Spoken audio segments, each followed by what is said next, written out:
Wahnsinn. Das Wort hat Herr Farage. Thank you.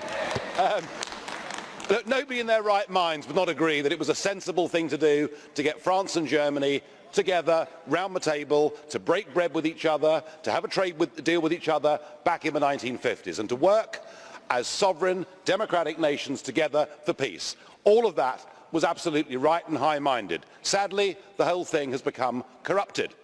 Tony Blair said the EU today is no longer about peace, it is about power, and how right he was and how that power has shifted. When Kohl and Mitterrand came here representing their countries 25 years ago, it was a partnership of equals, but no longer. France is now severely diminished, trapped inside a currency, frankly, from which she can't recover, and the French voice in this relationship and in Europe is little more now, frankly, than a pipsqueak. We're living, and it's an irony, isn't it, that a project that was designed to contain German power has now given us a totally German-dominated Europe. Just look at the euro. Germany has a currency that is undervalued by 20%, a growing and massive trade surplus, and most growth in the German economy since the collapse of 2008 has indeed been in exports to other Eurozone countries, such as your very big arms sales to countries like Greece. And when we have a general election that says a country like Greece wants to change direction, well, I'm sorry, but that now must be brushed aside because the Germans don't want it.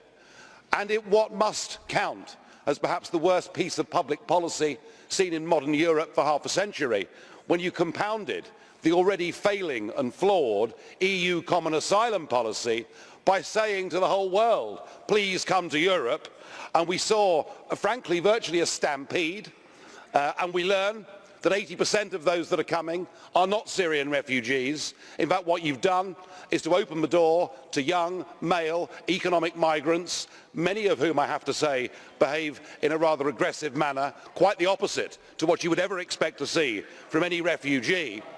And yet when that failure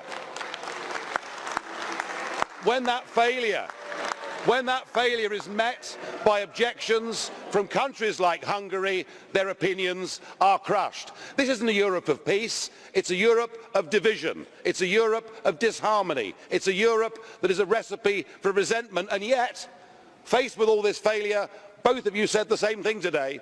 You said Europe isn't working, so we must have more Europe, more of the same failing. Well, there is, I think, a bright star on the horizon. It's called the British referendum. And given that none of you want to concede Britain the ability to take back control of our own borders, a Brexit now looks more likely than at any point in modern time. And I hope and pray that Britain voting to leave the European Union will be the beginning of the end of a project, however noble its original intentions, has gone rotten.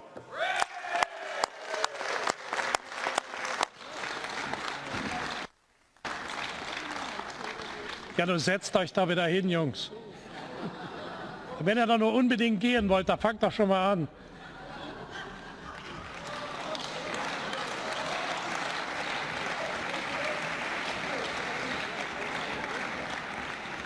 Das Wort hat die Frau Abgeordnete Le Pen.